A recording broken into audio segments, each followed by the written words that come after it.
नमस्कार, मैं हूं श्रीकांत प्रजापति और आप मेरे साथ देख रहे हैं बीसीसी न्यूज। आई खबरों में बढ़ने से पहले डालते हैं सुर्खियों पर एक नजर।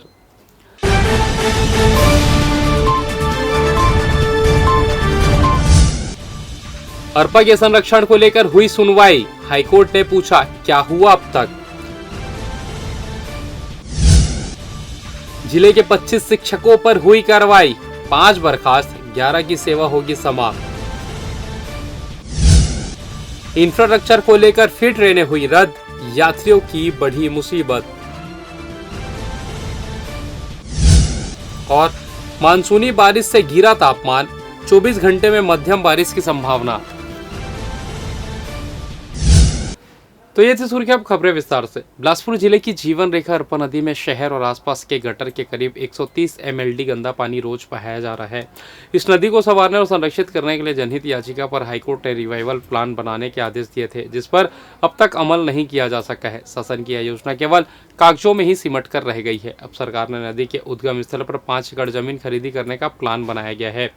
जस्टिस गौतम कुमार भादुड़ी और जस्टिस रजनी दुबे की डिवीजन बेंच ने गंदा पानी रोकने नगर निगम की कार्य योजना को लेकर विस्तार से जानकारी देने का निर्देश दिया है। अब प्रकरण की सुनवाई अगले माह होगी। दरअसल अरपा नदी को जीवंत बनाने, उद्गम के संरक्षण और शहर में उसे गटर से मुक्त कराने के लिए हाईकोर्ट में जनहित याचिका दायर की गई है। इसके साथ ही नदी में रेत उत्खनन रोकने के लिए भी हाईकोर्ट में जनहित याचिका प्रस्तुत की गई है। पिछले लंबे समय से हाईकोर्ट में प्रकरण की सुनवाई चल रही है। तब हाईकोर्ट ने एक्सपर्ट कमेटी बनाई थी। कमेटी ने अरपा रिवाइवल प्लान प्रस्तुत कर दिया गया। इसमें बताया गया कि अरपा को पुनर्जीवित करने 20 योजनाएं बनाई गई है, जिनके पूरा होने पर अरपा में साल भर पानी रहेगा।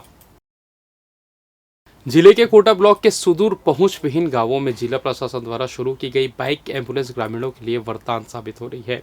कलेक्टर अवनीश शरण की विशेष पहल पर कोटा ब्लॉक के गांवों तक स्वास्थ्य सुविधाओं में विस्तार लाने बाइक एम्बुलेंस संगवारी एक्सप्रेस की सुविधा शुरू की गई है। वर्तमान में 4 बाइक एम्बुलेंस के जरिए जरूरतमंदों को अस्पताल तक पहुंचाया जा रहा है। यह सुविधा 24 घंटे ग्रामीणों को मिल रही है। कोटा ब्लॉक के एक बड़े हिस्से में विषम भौगोलिक परिस्थिति के चलते सड़क मार्ग से पहुंच पाना संभव नहीं होता। ग्रामीणों को आपातकाल स्थिति में घर से अस्पताल ले जाने के लिए बाइक एम्बुलेंस निःशुल्क परिवहन का एक अच्छा माध्यम बन गया है। संगवारी एक्सप्रेस बाइक में बनाई गई एक मिनी एम्बुलेंस की तरह है, जिसमें एक मरीज को बिना असुविधा के अस्पताल तक पहुंचाया जा सकता है। राज्य शासन द्वारा जन स्वास्थ्य के लिए चलाई जा रही अन्य एम्बुलेंस की तरह यह भी एक बिल्कुल निःशुल्क सुविधा है। कोटा ब्लॉक के सुदूर वनांचलों में रहने वाली गर्भवती महिलाओं सहित अन्य लोगों के लिए बाइक एम्बुलेंस वरदान साबित हो रही है। विकासखंड कोटा में बाइक एम्बुलेंस की सेवा शुरू होने से अब तक 1339 मरीजों को इसका सीधा लाभ मिल चुका है। इनमें सभी वर्ग के मरीज शामिल है। शिवतराई पीएससी में 385, बिलगियाना पीएससी में 322, किंदा पीएससी में 366 और आमा गांव में 266 मरीजों को बाइक एम्बुलेंस की सुविधा मिली है। बाइक एम्बुलेंस के जरिए वनांचल क्षेत्र की गर्भवती महिलाओं को संस्थागत प्रसव के लिए केंद्र तक लाया जाता है और शिशुवती माताओं को प्रसव के बाद सुरक्षित घर भी पहुंचाया जाता है। बाइक एम्बुलेंस आहे तब ले आप मन ला एमा सुविधा मिले है दीदी। हाँ बढ़िया सुविधा मिले भैया। तो ये बच्चा यही गाड़ी में लेके आ रहा कामा। यही गाड़ी में लेके आ रहे हैं भैया। अच्छा, कै दिन पहले डिलीवरी हो है? ये शुक्रवार के 21 तारीख की अच्छा। रात के लाए रही। हाँ, तो कै बजे फोन कर रहा गाड़ी गे रही से? हाँ 11 बजे रात के फोन कर रही हूँ। हाँ जी, बाइक एम्बुलेंस आए तो आप मन ला का सुविधा मिले है? आप मन कामा गोहन खोनसरा मा या बाइक एम्बुलेंस के आए ले हमन ला बहुत सुविधा मिले है। पहले ये सुविधा नहीं रही से, आदमी किराया करके गाड़ी करके जात रही से, कबू कबू तो साधन भी नहीं मिलत रही से। हाँ। इसलिए खतरा उठाना पड़त रही से। अभी मोर पड़ोस के एक महिला एमा गे रही से सुरक्षित, एकर बच्चा जच्चा दोनों सुरक्षित है। हाँ। ये बाइक एम्बुलेंस देहे खातिर सरकार ला बहुत बहुत धन्यवाद। नए सत्र में स्कूलों में शिक्षा व्यवस्था को दुरुस्त करने के लिए जिला शिक्षा अधिकारी ने अपने अधीनस्थ अधिकारियों को औचक निरीक्षण के निर्देश दिए हैं। इस मामले में जिला शिक्षा अधिकारी टीआर साहू ने जानकारी देते हुए बताया कि नए शिक्षा सत्र शुरू होते ही सभी बीओ और संकुल समन्वयक को जिले के स्कूलों में निरीक्षण करने के निर्देश दिया है, जो स्कूलों में जाकर शिक्षक व बच्चों की उपस्थिति के बारे में जानकारी लेंगे। इसके साथ ही स्कूलों में उपलब्ध संसाधन के बारे में जानकारी ली जाएगी। बताया जा रहा है कि अधिकारी यह सुनिश्चित करेंगे कि शैक्षणिक व्यवस्था चाक चौबंद है या नहीं। वहीं शासन की योजनाओं की मॉनिटरिंग भी करेंगे। इस दौरान लापरवाही बरतने वाले शिक्षकों के खिलाफ कड़ी कार्रवाई की बात कही जा रही है। इसमें भी सभी विकासखंड शिक्षा अधिकारी, सहायक विकासखंड शिक्षा अधिकारी, सीएसई के माध्यम से संकुल प्राचार्य भी हैं, उनके माध्यम से निरीक्षण करने के लिए कहा गया है और निरीक्षण करके कल ही से कक्षा प्रारंभ हो गया है। आप लोग देखे होंगे, आप लोगों के माध्यम से न्यूज़पेपर में भी देखे हैं कि कल शाला प्रवेश उत्सव भी मनाया गया और साथ में पढ़ाई भी, बच्चे मस्ती करते हुए पढ़ाई भी प्रारंभ किया गया है। जिले के शासकीय स्कूलों में लंबे समय से अनुपस्थित 5 शिक्षकों को सेवा से बर्खास्त कर दिया गया है। वहीं जिला शिक्षा कार्यालय से इतर नियुक्ति वाले 11 शिक्षकों के विरुद्ध सेवा समाप्ति की अनुशंसा की गई है। साथ ही 9 शिक्षकों के विरुद्ध विभागीय जांच शुरू कर दी गई है। आपको बता दें, जिला कलेक्टर अवनीश शरण के निर्देश पर जिला शिक्षा अधिकारी के बर्खास्तगी के आदेश जारी किए गए हैं। वहीं अन्य नियुक्ता वाले शिक्षकों के विरुद्ध कार्रवाई के लिए अनुशंसा की गई है। गौरतलब है कि राज्य शासन ने अपने कर्तव्य से अनुपस्थित सरकारी कर्मचारियों के विरुद्ध कार्रवाई के निर्देश दिए हैं। आदेश पर अमल करते हुए अकेले शिक्षा विभाग में लंबे समय से अनुपस्थित 15 शिक्षक और कर्मचारियों की पहचान की गई और तत्परता पूर्वक उनके विरुद्ध कार्रवाई की गई। जिला शिक्षा अधिकारी TR साहू ने बताया कि 3 वर्ष से ज़्यादा समय से अनुपस्थित रहने वालों की सेवा समाप्ति एवं 3 साल से कम अवधि वालों के विरुद्ध विभागीय जाँच की कार्रवाई की जा रही है। जिले में कुल 25 शिक्षक ऐसे थे जो लंबी अनुपस्थिति था। लंबी अनुपस्थिति का मतलब कि कोई 4 वर्ष से विलम्ब नहीं आते थे, कोई 5 वर्ष से, कोई 6 वर्ष से। तो इस प्रकार का ये सब चिन्हांकन किया गया। तो 25 शिक्षक चिन्हांकित हुए, शिक्षक और भित्ति वगैरह, व्याख्याता वगैरह। तो ये सब का चिन्हांकन करने के बाद सब कमेटी बैठाया गया। कमेटी बैठाकर उनको अंतिम मौका दिया गया, टाइम दिया गया उनको अपना पक्ष रखने के लिए। तो इस प्रकार हमारे यहाँ 5 में से 4 सहायक शिक्षक और 1 भित्ति हैं जिनको बर्खास्त किया गया है, जो 3 वर्ष से अधिक लंबी अनुपस्थिति में थे। और फिलहाल यह वक्त तो चला छोटा सा ब्रेक का, मिलता है ब्रेक के बाद, कहीं जाइएगा नहीं। Cardinal Warriors Private Military Boarding School. School with Josh or Hosh. Our academics encode principle to build corporate personality, defense character and entrepreneurship, modern infrastructure, discipline, integrity, leadership, courageous, risk-taking, responsibility,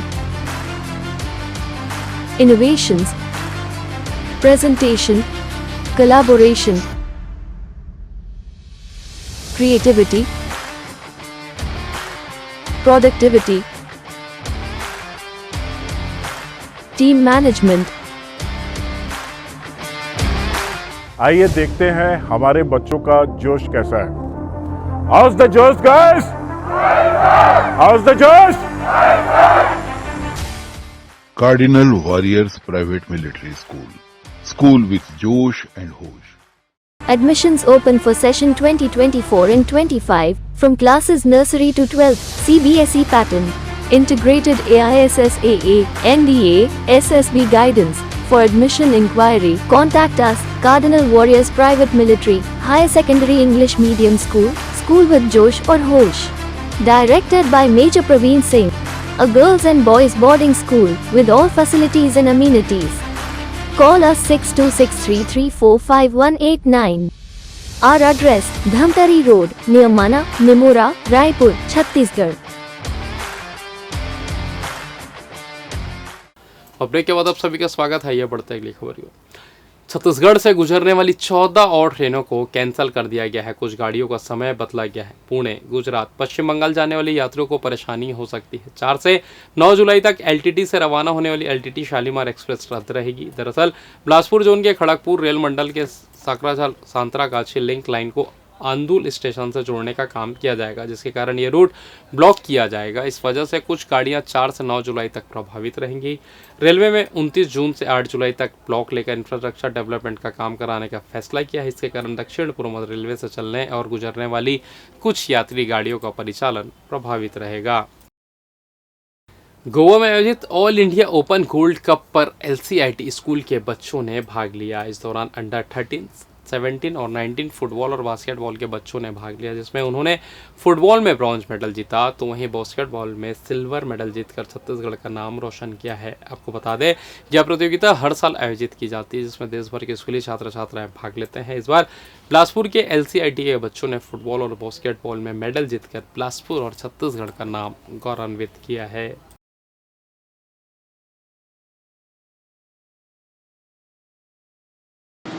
actually ये national level competition था। इसमें हमारे बच्चों को chance मिला है खेलने के लिए। हमारा टीम यहाँ से 2 कोचेस लेके गया था और ये basketball under 19 category and football में अंडर 13 एंड अंडर 17 कैटेगरीज में है। और दोनों में बच्चे बहुत अच्छे से खेला है, क्योंकि नेशनल इवेंट में कंपटीशन बहुत ज़्यादा होता है। उसमें हमारे बच्चे अच्छे से खेला है और फुटबॉल में हमको ब्रॉन्ज मिला है एंड बास्केटबॉल में हमको सिल्वर भी मिला है। तो ये दोनों कोचेस बहुत अच्छे से बच्चों को मेहनत करवाया था। यहाँ से 2 महीने के करीबन इनका ट्रेनिंग हुआ था यहाँ पे। उसके बाद वहाँ पे जाके अच्छे से परफॉर्म किया है। तो बच्चों का परफॉर्मेंस और कोचेस का मेहनत तो बहुत ही सराहनीय लगा मेरे को। तो मैं ऑल द बेस्ट देता हूँ बच्चों को, क्योंकि बहुत कैलिबर है बच्चे में। वो चैनलाइज करना बहुत इंपॉर्टेंट है। हमारे स्कूल में उसका हमेशा उसका सुविधा होता है, हम उसके लिए प्रयत्न भी करता है। LCIT पब्लिक स्कूल के बच्चे all India 8th gold cup के लिए गए थे, गोवा गए थे ये बच्चे खेलने। हमारे यहाँ स्कूल से 32 स्टूडेंट्स ने पार्टिसिपेट किया था, जो अंडर 13, 17 और 19 एज ग्रुप कैटेगरी के लिए था, जिसमें इन्होंने ब्रॉन्ज मेडल और सिल्वर मेडल जीता है। हमारे बच्चों ने अंडर 13 कैटेगरी में ना ही सिर्फ ब्रॉन्ज मेडल जीता, जबकि उन्होंने ओवरऑल मैच में ऑल ओवर चैम्पियनशिप भी जीती है। Thankful to our coaches, principal sir, Ankit Jain sir, जो हमको इतनी बड़ी अपॉर्चुनिटी दी है जाने के लिए। और हमारे कोचेस को thank you, Anoop sir, Ajit sir. हम लोग गोवा खेलने गए थे, वहाँ दुलेरी स्टेडियम था। वहाँ all India 8th gold cup organise हुआ था YSDFI के द्वारा। वहाँ हमने बास्केटबॉल में 2nd पोजीशन, सिल्वर मेडल पाया था और फुटबॉल में ब्रॉन्ज मेडल पाया था। हिर्री थाना क्षेत्र अंतर्गत पेंड्रीडी चौक ओवरब्रिज के नीचे मस्तूरी मार्ग में कुछ लोगों द्वारा देसी कट्टा और चाकू लहराते राहगीरों को डराया धमकाया जा रहा था, जिसकी सूचना मिलने पर घेराबंदी कर उन्हें पकड़ा गया, जिनमें रंजन कुमार, मुकेश कुमार और रुपेश कुमार शामिल है। सभी जिला गढ़वा झारखंड के निवासी है। पुलिस ने उनके कब्जे से एक देसी कट्टा तथा अपाचे मोटरसाइकिल एवं 2 नग धारदार चाकू जब्त कर आरोपियों के खिलाफ आर्म्स एक्ट के तहत कार्रवाई कर जेल दाखिल कर दिया है।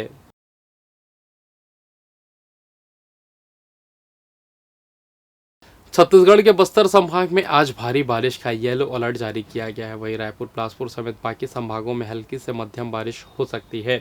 ज़्यादातर जिलों में बुधवार को बारिश शुरू हो गई है। हालांकि कहीं भी तेज बारिश नहीं हुई, लेकिन पानी गिरते ही 3-4 घंटे के दौरान टेम्परेचर 10 से 11 डिग्री सेल्सियस तक कम हो गया। मौसम वैज्ञानिकों के मुताबिक अगले 24 घंटे के दौरान भी प्रदेश भर में बारिश के हालात हैं। इस दौरान कहीं कहीं गरज चमक के साथ भी पानी गिरेगा। प्रदेश भर में मानसून सक्रिय हो चुका है। मानसून की सक्रियता से किसानों के चेहरे पर मुस्कान लौटने की उम्मीद है। वर्षा का दौर न सिर्फ उमस और गर्मी से राहत दिलाएगा, बल्कि जल स्तर में भी सुधार करेगा, जो पिछले कुछ महीनों से काफ़ी कम हो गया था।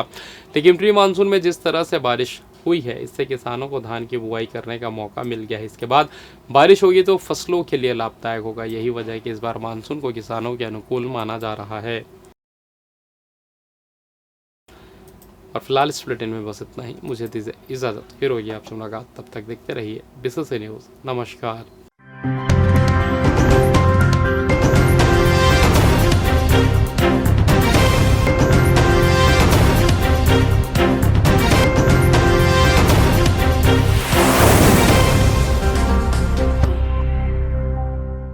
पिछले 17 वर्षों से रियल एस्टेट के क्षेत्र में दे रहे हैं अपनी सेवाएं और लगातार शहर की जनता को एक नई लिविंग लाइफस्टाइल।